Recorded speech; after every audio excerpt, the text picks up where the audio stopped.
반갑습니다. 이제 코로나가 이제 실질적으로는 뭐 다 이제 마무리 단계입니다. 우리 이제 법당에서 예불 볼 때 우리 신도님들도 같이 예불을 같이 이렇게 소리 내서 해도 됩니다. 제가 마이크로 해서 잘 안 들려서 그런지 모르겠는데 어쨌든 저는 크게 해도 되니까요. 같이 정건할 때나 실정례 할 때 크게 해주시고, 그 다음에 우리 그 사시 공양하는 거, 이게 이제 종교기관은 오늘 이렇게 24일 자정까지 이제 그게 거리두기 뭐 관련 조치들이 일단 뭐 시행이 된다고 행정적으로 그렇게 이야기를 합니다. 그래서 내일부터 이제 공양관에서 하는 걸로 우리 신도님들 예불하러 오시면 내일부터는 공양할 수 있습니다. 예. 그렇게 하시고 오늘까지는 뭐 그냥 오늘 떡 준비 안 된 것 같은데 뭐 하여튼 오늘까지는 아쉬운 대로 그냥 가시고 내일부터는 사시공양을 절에서 해도 됩니다. 예, 참고로 이제 초파일이 이제 보름 정도 남았는데 그래도 아직은 초파일 때 공양을 하는 거는 좀 우선은 불안하고 두 번째는 사실 2년 동안 우리가 행사를 못 해가지고 우리 봉사하실 분들이 과연 감당할 수 있을까 지금 그게 자신이 없습니다. 그래서 올해 초파일은 작년처럼 뭐 아쉬운 대로 그렇게 떡과 과일과 생수로 대신하고요. 올 1년은 이제 우리가 이제 다시 2년 동안 코로나 때 못한 그런 활동들을 재기를 이제 올 1년 동안 해서 내년에는 정상적인 초파일을 맞이할 수 있도록 그렇게 하겠습니다. 예, 감사합니다. 그렇게 알아주시고, 오늘은 제가 요즘 최근에 제가 이제 2년 전에 그 소식지를 뭐 이런저런 이유로 다시 볼 기회가 있어서 봤는데, 2020년도 4월달 소식지에 제가 이제 그런 이야기를 했더만요. 여러분들 기억날 겁니다만 2020년도 3월달, 4월달 그 해 봄이 정말 미세먼지도 없고 황사도 없고 살면서 그렇게 청명한 봄은 처음이었습니다. 다들 기억하실 겁니다. 그리고 사람들이 다들 뭐 갈 데가 없어가지고 다들 다 무등산 와가지고 다 뭐 이렇게 가족들끼리 그렇게 와서 뭐 이렇게 무등산도 오르고 잔디광장에서 335 이렇게 서로 뭐 있기도 하고 참 겉으로 보기에는 정말 우리들이 그렇게 바라던 어떤 쉬어가는 시간, 뭐 휴식의 시간을 그때 우리가 가지고 있구나. 하지만 사실은 그때 막 전 세계적으로 엄청난 불안과 두려움이 막 퍼져나가고 있던 때였습니다. 여러분들 지금 이런 이야기 하면은 그때 그랬지 하겠지만 그 유명한 31번 기억납니까? 지금은 뭐 하루에 몇천 명씩 확진자가 나오는데 그 31번 확진자가 확 퍼뜨려가지고 전국으로 다 퍼졌잖아요. 그 시기입니다, 그때가. 그때는 겨우 30명 전국에서 확진자 나왔는데도 온 나라가 초비상이 걸려가지고 대화하다가 누가 옆에서 기침이라도 하면 서로 긴장해가지고 막 쳐다보고 기억나죠? 그게 불과 2년 전입니다. 그때가 생각이 나더라고요. 그래서 지난 2년 동안 우리가 뭐 정부도 그렇고 언론에서도 그렇고 그런 이야기 많이 했습니다. 포스트 코로나 시대를 대비해야 된다. 이제 코로나 이후 시대를 우리가 준비를 해야 된다. 뭐 이런 이야기를 많이 했습니다. 그래서 뭐 재택근무에 뭐 우리가 잘 적응해야 되고, 그 다음에 교육 같은 게 이제 뭐 온라인으로 원격 교육 이런 게 일상화 될 거다. 뭐 이제 이런 이야기. 그런데 이제 뭐 우리가 대책을 세워야 된다. 막 그랬는데 지금 보니까 2년 딱 지나고 나서 이제 끝이 보이니까 오늘 아침에 제가 뉴스를 보니까 지금 비행기 값이 어마어마하답니다, 지금. 사람들이 2년 동안 못 가던 그 답답함을 푼이라고, 뭐, 제가 미국 뉴욕을 비행기 타고 가본 적이 없어서 비행기 값이 얼마인지는 모르겠는데 하여튼 뉴욕 가는데 뭐 300 몇만 원이래요, 그게. 하여튼 엄청 비싼 거랍니다. 태국도 뭐 가는데 70 몇만 원. 그리고 지금 이탈리아가 사람들이 관광객으로 미어 터진답니다, 지금. 그래가지고 여름까지 예약이 다 찼대요, 이미. 이탈리아 그쪽은. 그러니까 이제 빠르게 우리가 언제 코로나 그런 거 했나 싶게 지금 전 세계가 다시 코로나 이전으로 돌아가고 있습니다. 우리가 지난 2년 동안 뭐 포스터 코로나가 어쩌고 저쩌고 막 한 이야기가 아무 소용없어요. 또 하나 요 최근에 뉴스를 보고 제가 또 놀랐던 게, 작년에 뭐 오징어 게임이 뭐 넷플릭스에 오징어 게임이 전 세계 1등을 하고 막 해가지고 우리나라 문화의 힘이 뭐 어쩌고 저쩌고 막, 그래서 넷플릭스를 모르는 사람들도 아, 넷플릭스라는 게 있구나. 그래서 이 넷플릭스가 코로나 기간에 엄청나게 이제 성장을 했는데, 며칠 전에 넷플릭스 주가가 하루 만에 뭐 30%인가가 급락을 했답니다. 그러니까 1, 4분기 이제 회사 실적 발표가 나오는 그날, 완전 실적이 뭐 뚝 떨어져 가지고, 우리나라 돈으로 치면 하루 사이에 67조가 그냥 증발해 버렸대. 이 코로나가 끝나니까 넷플릭스 같은 데는 이제 완전히 요즘 말로 폭망한 거죠, 그냥. 그 다음에 우리가 이제 지금은 삼척 동자도 다 아는 그 백신 회사 있잖아요. 모더나 백신. 그 회사도 코로나 때는 주가가 뭐 어마어마했는데 거기도 주가가 지금 40% 이상 다운됐답니다. 이게 뭘 이야기하냐 하면, 코로나가 좀 끝이 보이니까 사람들은 다시 원래대로 지금 다 돌아가고 있습니다. 원래대로 보면. 그래가지고 이제 이런 뭡니까, 항공, 뭐 여행 이런 쪽의 수요가 막 폭발하고, 대신 뭐 이제 집에서 이렇게 지내든 뭐 그런 하든 뭐 그런 것들은 많이 위축되고 원래대로 돌아가고 있습니다. 그래서 이제 우리가 긴 그 코로나 기간에는 이 코로나를 어떻게 버티나, 이 코로나가 언제까지 갈까, 이 코로나가 끝나도 아마 끝난 게 아닐 것이다, 또 코로나 비슷한 게 또 오고 뭐 또 오고, 그러니까 우리는 이거를 대비를 해야 된다 이랬는데 현실은 그렇지가 않고, 지금 정작 우리를 두렵고 불안하게 하는 것은 코로나가 아니고 뭡니까, 여러분? 지금 어디입니까? 저쪽 유럽의 그 러시아하고 우크라이나하고 지금 전쟁이 2달째 하고 있잖아요. 우리가 뉴스에서 전쟁은 계속 봐왔습니다. 그죠? 이라크 전쟁 있고, 아프가니스탄 전쟁하고, 뭐, 그 다음에 아프리카 같은 경우는 워낙 그 지명도가 떨어지다 보니까 전쟁을 해도 별로 뉴스에도 나오지도 않습니다만, 그쪽은 항상 내전이 있고, 그래도 우리 생활에는 뭐 별 문제가 없었어요. 그죠? 그냥 전쟁을 하나 보다. 아유, 저 나라는 맨날 전쟁을 하네, 이러고 말았는데, 지금은 그게 아닙니다, 지금.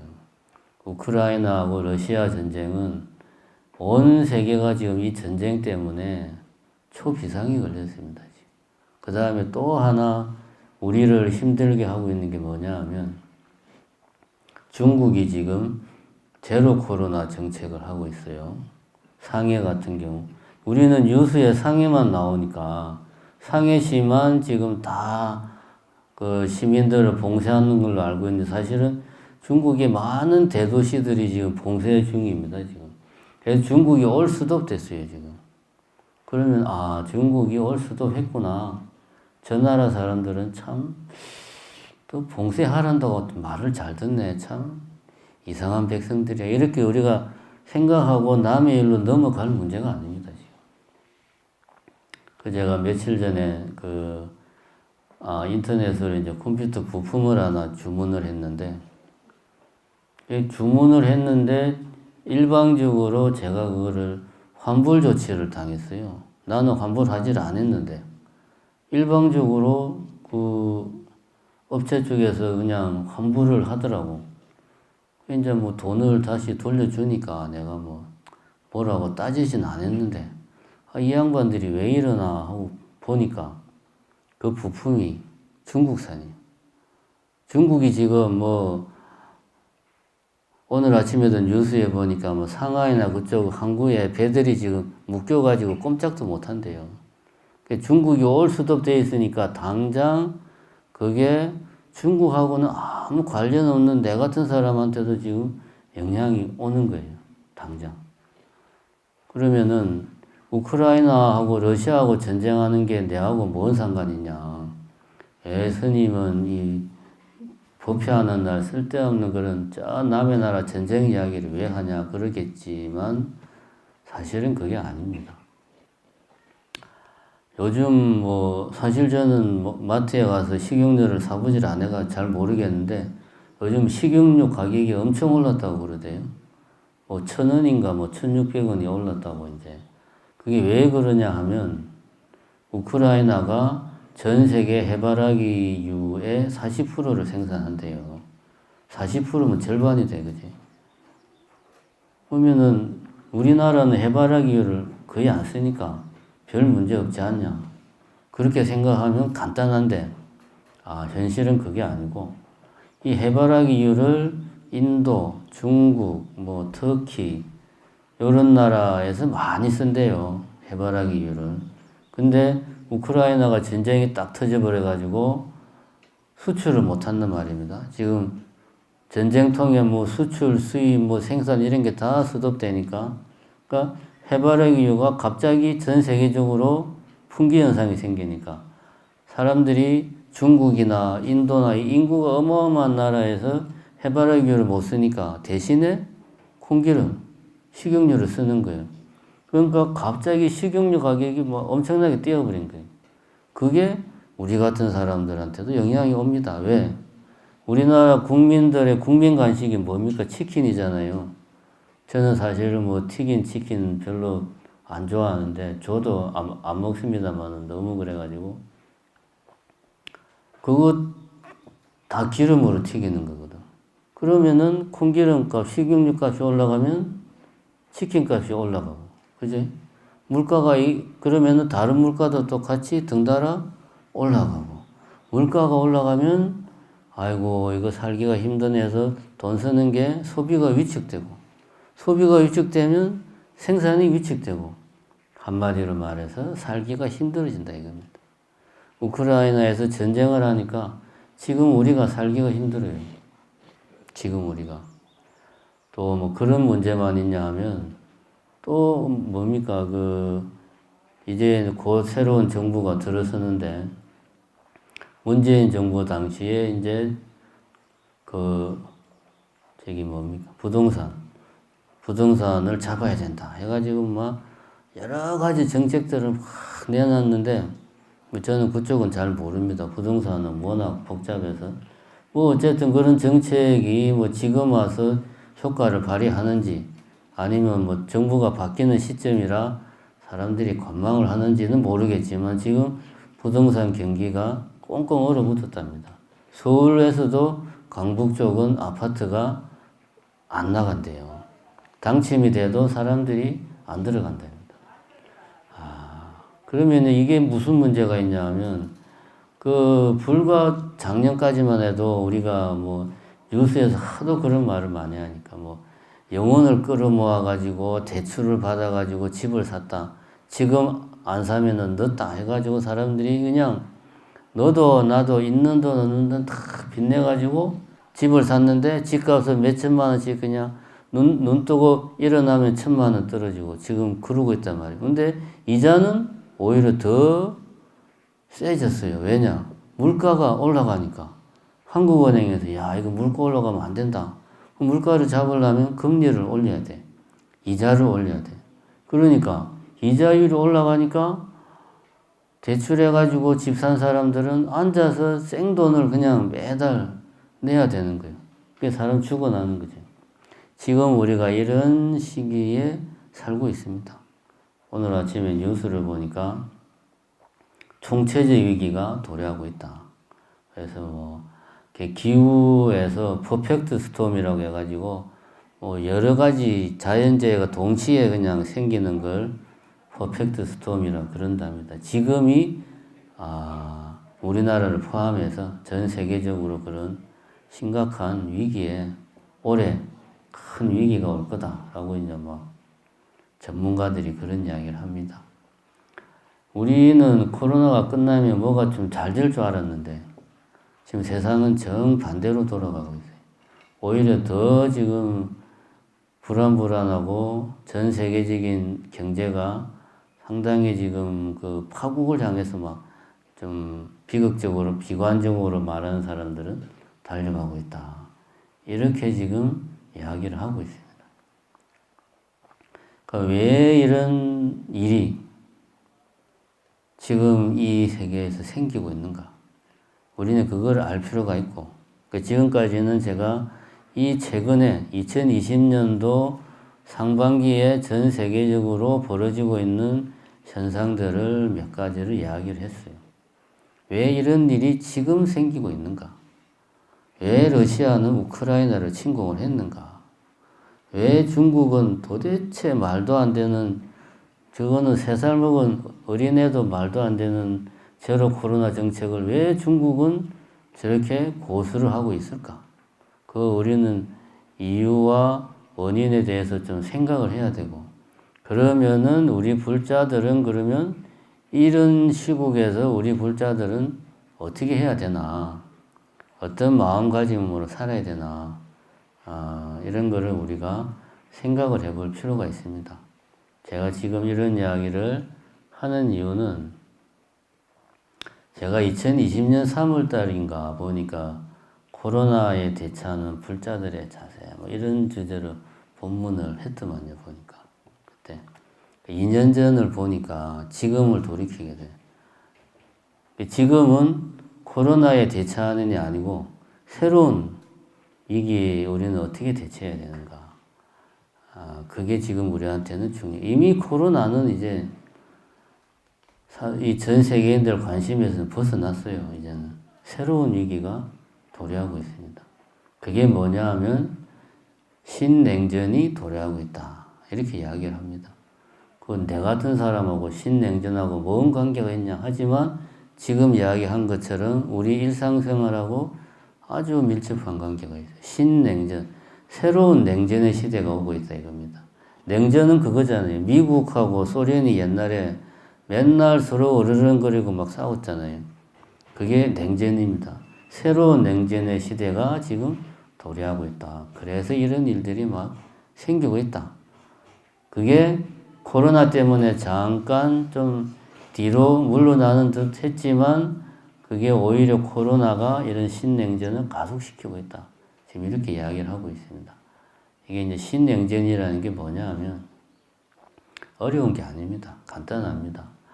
왜 지난 몇십 년 동안 냉전이 이 지구상에 있었냐. 냉전은 다른 거 아닙니다. 냉자는 차가울 냉자고 전자는 전쟁할 때 전자예요. 전쟁을 하는데 전쟁을 하면 총 쏘고 폭탄 터뜨리고 막 치고받고 싸우는 거잖아요.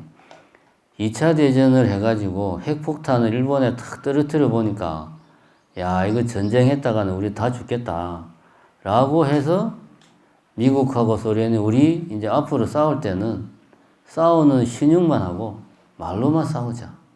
이게 냉전이에요. 말로 싸우자. 그리고 정 싸울 일이 있으면 우리가 안 다치는 곳 어디입니까? 변방. 중동이나 아프가니스탄이나 뭐 요런 데서 좀 대리전으로 우리 말고 그 나라 사람들끼리 싸우게 하자. 요렇게 해서 한 몇십 년 동안 아이러니하게도 20세기에 2차 대전 이후에 한 3, 40년 동안 우리가 평화롭게 살았어요. 오히려 냉전 때문에. 근데 소련이 붕괴했다 이겁니다. 근데 이 붕괴할 수밖에 없는 게 소련은 사회주의고 미국은 자본주의고 생산력이 상대가 안 돼요. 그러니까 이제 소련이 이런 막 군비 경쟁에서 나가 떨어진 거지. 그래서 이제 미국이 90년대부터 한 20년 가까이 독주를 했다 이겁니다. 그랬는데 지금 그게 균열이 생기고 있는 거지. 미국 혼자 다 하니까 누가 제일 배가 아파요? 중국 애들이 제일 배가 아픈 거예요. 아니 우리가 미국보다 더 힘도 세고 돈도 더 많고 우리가 더 잘할 수 있는데 우리가 이제 1등을 먹어야 되겠다. 우리가 이제 미국을 제치고 우리가 좀 세계를 주도를 해야 되겠다. 라고 중국 애들이 한 10년 전부터 이 야욕을 펼치기 시작했습니다. 그게 이제 1대1로 정책이다 해가지고 우리 중국을 중심으로 해서 우리끼리 뭉치자. 라고 이제 중국이 전 세계 여기저기에 막 중국과 유럽, 중동아시아, 유럽을 잇는 그런 경제 네트워크 망을 구축하자. 우리가 항구 만들어 줄게. 뭐 우리가 공장 지어 줄게. 막 이러면서 이제 중국이 1대1로 정책을 피면서 미국에 대항하는 어떤 경제권을 만들려고 했어요. 그러니까 미국이 그거를 가만 보고 있을 수가 없지. 그래서 요 몇 년 전부터 트럼프가 대통령 할 때 미국하고 중국하고 무역 전쟁을 몇 년 동안 했잖아요. 그게 이제 다른 게 아닙니다. 중국이 도전을 하니까 미국이 야 저거 밟아야 되겠다. 그래서 총칼로는 붙으면은 서로 다 망하니까 경제적으로 전쟁을 한 거죠. 그래서 중국을 한창 누르고 있는데 코로나가 빵 터져버린 거예요. 그죠? 코로나가 빵 터져버리면서 미국에서 어떻게 했냐. 당장 사람들이 이제 집 밖으로 못 나가니까 그런데도 사람들은 먹고 살아야 되니까 돈을 막 찍었습니다. 은행에서 달러를 막 찍어서 사람들한테 다 줬어. 그 미국 사람들이 그 돈으로 한 지금 코로나 동안 잘 먹고 잘 살았어요. 일도 안 하고 코로나 때문에 일도 못 하니까 돈을 막 찍으니까 물가가 어떻게 됩니까? 막 올라가는 거예요. 지금 미국이 물가 상승이 2차 대전 이후에 유례 없는 물가 상승이 지금 미국에서 일어나고 있어요. 자, 그리고 뭐 또 오늘 아침에 뉴스에 보니까 미국의 부동산 경기가 지금 심상치 않다고 그래요. 뭐 집이 엄청 비싸졌대, 집값이. 이거 다른 이유가 없어요. 코로나 잡는다고 돈을 막 천문학적인 돈을 막 찍어내니까 물가가 오르는 건 당연하죠. 이 와중에 푸틴이 몇 년 동안 칼을 갈고 있다가 드디어 이제 미국이 중국하고 싸우느라고 힘 빠지고 정신없고 국내에서는 코로나 때문에 막 힘들고 미국이 지금 제가 지금 많이 힘이 들구나. 요때 내가 치고 나가면 좀 나도 뭔가 할 수 있다 해가지고 푸틴이 우크라이나를 치고 들어온 겁니다. 그래서 코로나가 끝나려는 요 시점에 푸틴이 전쟁을 시작한 거예요. 그냥 충동적으로 한 게 아닙니다. 나름대로 계획을 세워서. 그래서 우리는 이 전쟁이 뭐 금방 끝날 줄 알았는데 지금 일각에서는 몇 년간 계속될 수도 있다. 이런 이야기를 합니다. 지금 시기는 미국과 유럽, 서방을 중심으로 하는 한 축과 중국과 곁다리로 러시아까지 끼운 이 한 축이 대결하는 새로운 어떤 냉전 구도가 지금 조성이 되고 있어요. 이 싸움에서 누가 이길지는 지금 아무도 모릅니다. 그리고 그 싸움이 지금 우크라이나에서 벌어지고 있는 거고, 만약에 그 싸움이 아프가니스탄이나 뭐 요런 데서 일어났다면 우리 한때 미치는 영향은 그렇게 크지가 않아요. 근데 우크라이나는 세계 식량 대국이고 러시아는 세계 에너지 대국이란 말이에요. 이 두 나라가 세계 경제에 미치는 영향이 상당히 큰데 그 두 나라가 전쟁을 하니까 우리 같은 나라에도 지금 피해가 막심한 겁니다. 그리고 중국이 제로 코로나 정책을 저렇게 고수하는 이유가 뭐냐? 이거 우리가 알 필요가 있어요. 왜냐하면 그게 당장 지금 우리 생활에 크나큰 타격을 주고 있습니다. 우리가 쓰고 있는 물건 중에 많은 것들이 중국에서 수입하는 거예요. 또 우리나라 경제가 중국과의 무역에서 벌어들이는 돈이 상당해요. 근데 이제 갈수록 신냉전 구도 하에서 우리는 지금까지 미국의 그늘에서 성장을 해온 나라거든요. 그러잖아요. 미국이 우리가 너거 지켜줄게 해가지고 우리가 저 사회주의 세력, 저 소련, 러시아, 뭐 중국 이런 데에서부터 북한의 침공으로부터 지켜줄게 미국이 해서 뭐 친미 정부도 세우고 뭐 등등등 해가지고 그 그늘 아래에서 우리는 열심히 경제 성장만 부지런히 했습니다. 근데 이제는 우리는 이제 중국하고 그동안 같이 뭐 무역하면서 돈 벌이던 거 이제는 갈수록 힘들어집니다. 보면 갈수록 더 힘들어질 거예요. 지금 상황에서는. 이런 상황에서 우리는 좀 정신을 똑바로 차릴 필요가 있고, 그럼 중국이 왜 저 제로 코로나 정책을 저렇게 누가 봐도 말이 안 되는 정책을 고수를 하고 있나? 이걸 우리가 알 필요가 있습니다. 중국이 시진핑이 지금 강조하는 게 중국몽이다, 그지? 중화 사상의 부흥, 중국의 부흥. 이게 지금 시진핑이 강조하는 거예요. 그리고 지금 중국은 말이 사회주의 국가지 머리 끝에서 발끝까지 자본주의 국가예요. 이거는 뭐 선적 동자도 다 아는 이야기입니다. 다만 공산당이라는 집단이 지배를 할 뿐이지 그 사회주의 국가가 아니에요. 중요한 것은 지금의 중국을 만든 사람이 누구냐? 미국이 그렇게 만들어준 거거든. 왜냐하면 냉전 시대에 미국하고 소련이 막 냉전 체제에서 싸울 때 미국이 소련을 견제하기 위해서 중국을 키워준 겁니다.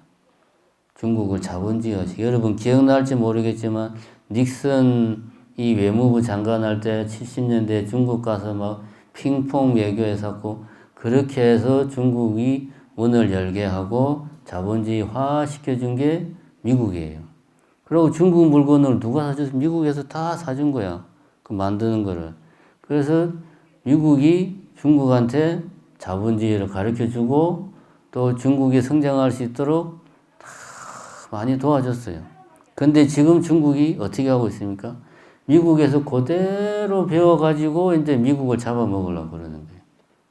미국이 지금 감당하기도 힘들 정도로 중국이 큰 거예요.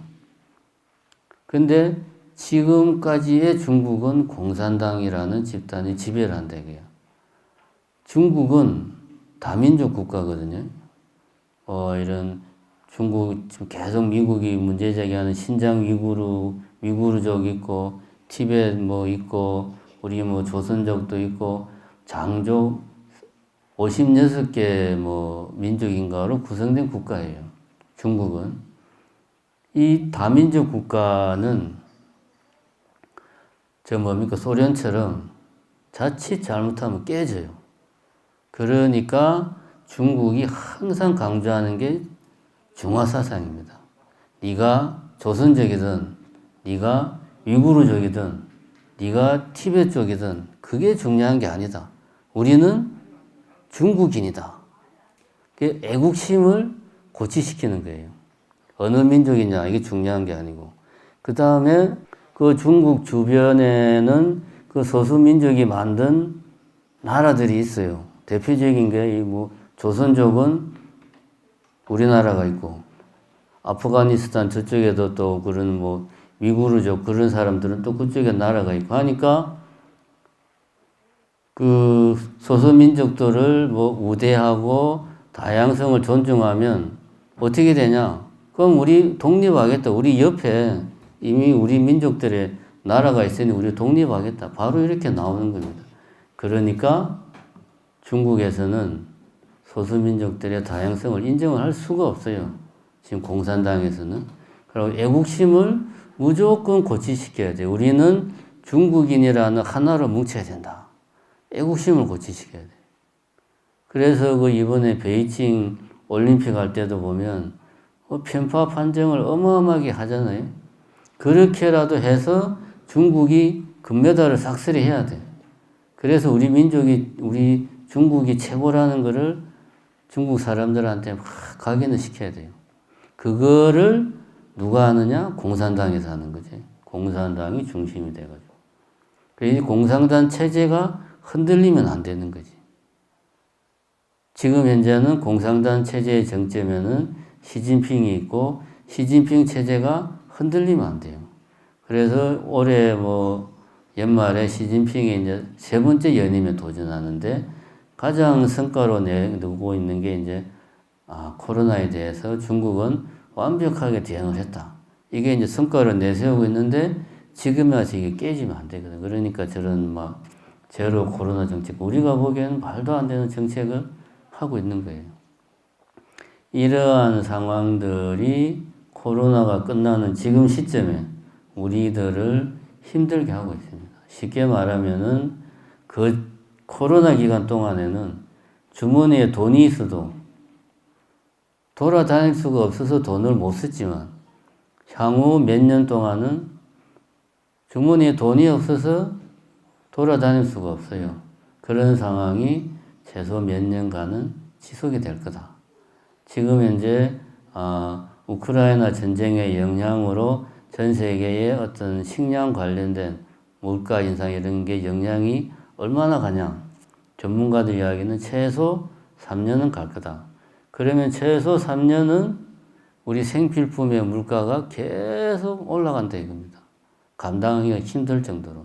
지금 우리나라 같은 경우가 상반기 올해 3월 달에 물가 인상률이 4%를 넘었어요. 이거는 3년 만에 처음 있는 일입니다. 사실은 이게 우리가 긴장을 해야 될 일이에요. 그러니까 앞으로는 몸은 이제 자유로워지는데 주머니에 돈이 없어요. 그런 시기가 최소 몇 년 동안 도래할 거다. 지금 우리 앞에 닥치는 현실입니다. 우리가 이제 코로나가 끝났다고 기뻐하고 샴페인을 터뜨릴 때가 아니라는 거지, 지금이. 그 이유는 지금 말했지만은 이런 신냉전 시대에 누가 이 글로벌한 이 세계의 패권을 잡을 것인가를 놓고 미국과 중국 그리고 러시아 간의 신겨루기가 당분간 지속될 거다. 최소 한 수십 년은 이런 상황이 진행될 거다.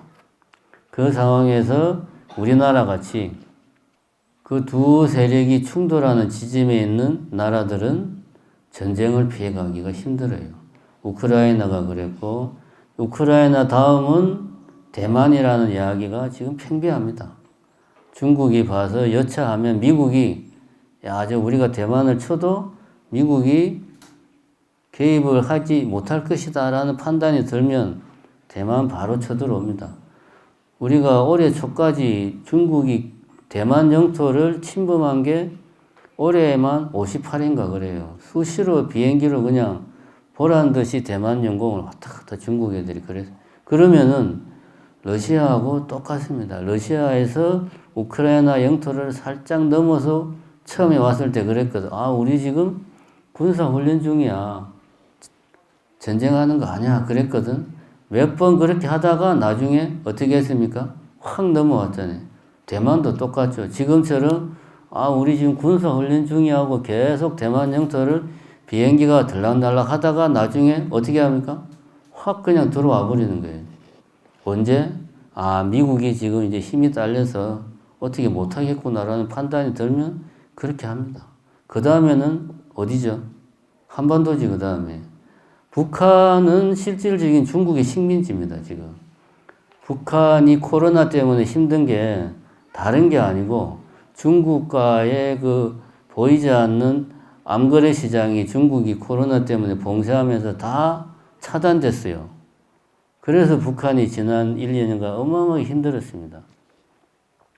실질적으로 북한은 중국 없으면 못 살아요.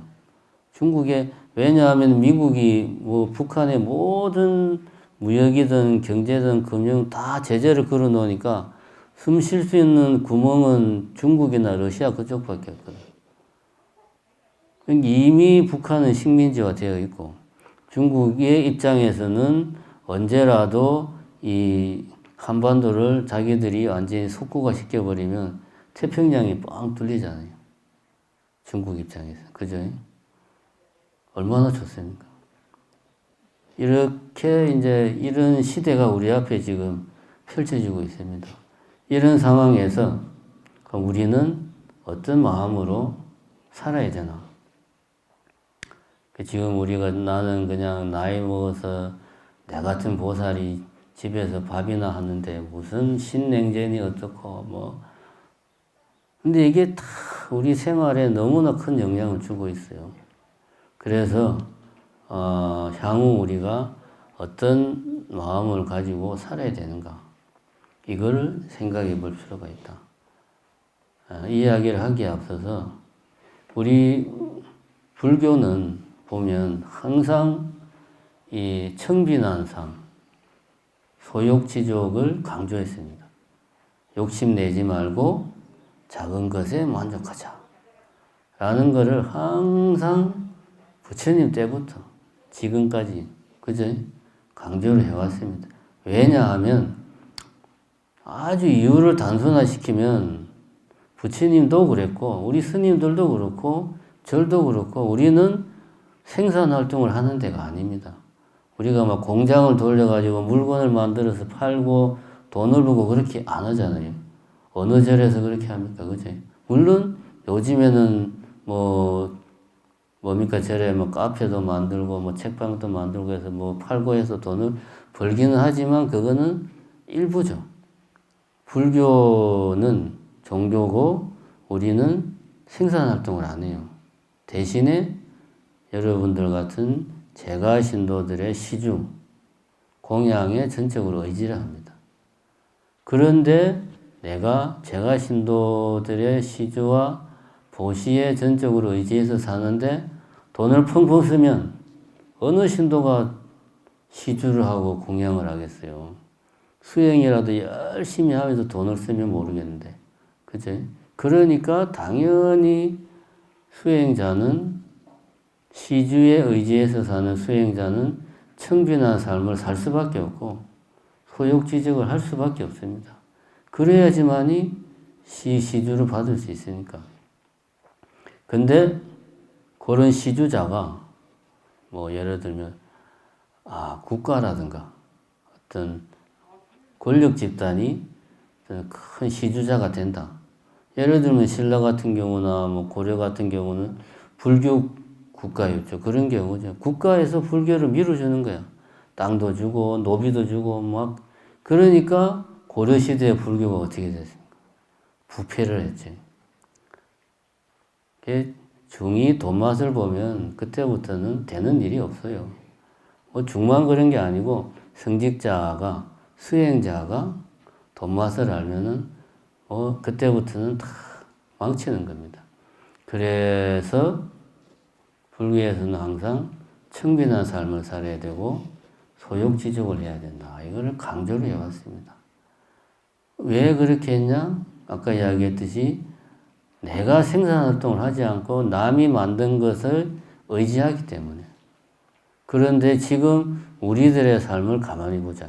옛날에 원시인들이나 옛날 사람들은 필요한 게 있으면 내가 농사 지어가지고 내가 배틀로 천을 짜가지고 다 만들어서 살았어요. 자급자족했죠. 좀 넓게 보면 마을 단위에서 자급자족을 해서 살았어요. 근데 지금은 안 그렇습니다. 우크라이나에서 전쟁이 나니까 지금 우리가 당장 식용유 값이 팍 뛰고 밀가루 값이 지금 뭐 전 세계적으로 60% 이상이 뛰었대요. 우크라이나가 전 세계 밀가루 생산에 차지하는 비중이 한 10% 정도인데 갑자기 전쟁이 나서 10%만큼이 줄어드니까 사람들이 어떻게 합니까? 갑자기 밀가루를 찾는 거죠. 너도 나도. 그러니까 사람들이 밀가루가 부족하면 줄을 서가지고 1번 받아가세요. 2번 사 이렇게 하면 문제가 없는데 너도 나도 몰려오니까 가격이 폭등을 하는 겁니다. 10%가 줄어도 인상은 60% 이상의 가격이 인상이 되는 게 지금이 그런 상황입니다. 이런 상황은 뭘 말하냐? 요즘 우리 현대인들은 내가 만드는 게 없어요. 다 남이 만든 것에 의지해서 살아갑니다. 내한테는 뭐만 있습니까? 돈만 있어요. 근데 그 돈도 자세히 보면 옛날에는 우리가 돈을 주머니에 넣고 다니면서 물건 살 때는 돈을 주고 물건을 받고 뭔가 오고 가는 게 있었잖아요. 그죠? 요즘은 어떻게 합니까? 카드로 꺼버리면 끝이죠. 심지어는 카드도 안 끊죠. 지금 핸드폰만 딱 갖다 대면 끝이죠. 그러니까 돈이라는 게 실체가 없어요. 요즘은. 돈이라는 게 실체를 굳이 따지면 내가 거래하는 은행 전산망 데이터베이스에 기록되어 있는 그냥 숫자예요. 중현스님 100만. 100만 원도 아니고 그냥 숫자야.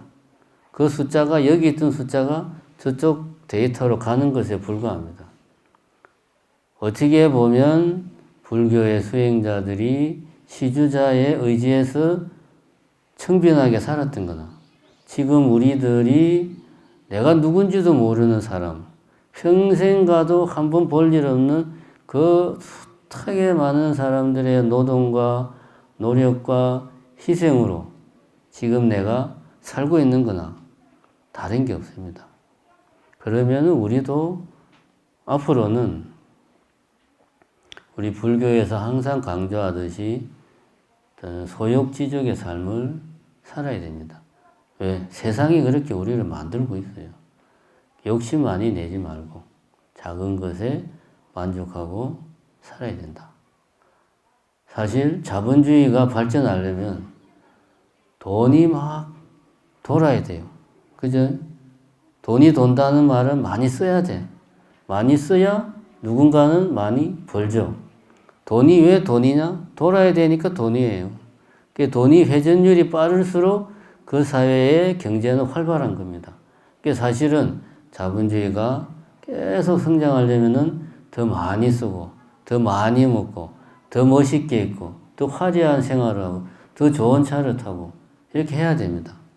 근데 당분간은 우리들의 삶이 좀 그런 상과는 좀 반대 거리가 있는 삶을 우리는 앞으로 살게 될지도 모른다. 이 시대가 그런 시대다. 그래서 이제 앞으로는 우리가 덜 먹고, 덜 쓰고, 덜 입고, 그런 마인드로 살아야 됩니다. 누구처럼, 우리도 이제는 불자로서, 수행자로서, 어떤 청정하고, 청빈하고, 작은 것에 만족하는 삶을 살자. 이런 마인드로 우리가 당분간은 살아야 된다. 이 신냉전이 우리 코앞에 닥쳐있는 이 시대에 우리 불자들이 살아야 되는 마음 자세는 바로 이 두 가지입니다. 청빈한 삶, 소욕지족의 삶. 이렇게 살아야 된다. 이런 마인드로 살면 세상이 좀 힘들더라도 우리는 그것을 어떻게든 극복을 할 수가 있어요. 그런데 내가 옛날에는 이런 차는 그들도 보지도 않았는데 내가 어쩌다가 이런 차 같지도 않은 차를 타고 다니나 이렇게 생각을 하면 세상에 대한 불만만 커지게 되고 해답도 없는 해결책을 달라고 누군지도 모르는 사람한테 요구를 하게 되고 그러면 세상은 시끄럽고 내 마음도 고통스럽고 이렇게 되는 겁니다. 그래서 오늘 이야기는 요약을 하자면은 코로나가 끝나고 나니까 신냉전이라고 하는 또 어떤 괴물이 우리를 짓누르고 있다. 이런 상황에서 우리는 어떻게 살아야 되나? 청빈한 삶, 소욕지족하는 삶을 살아야 되겠다. 이것이 불자들의 올바른 자세다. 예, 오늘은 신냉전 시대에 우리 불자들이 어떻게 살아야 되나 하는 이야기를 해봤습니다. 감사합니다.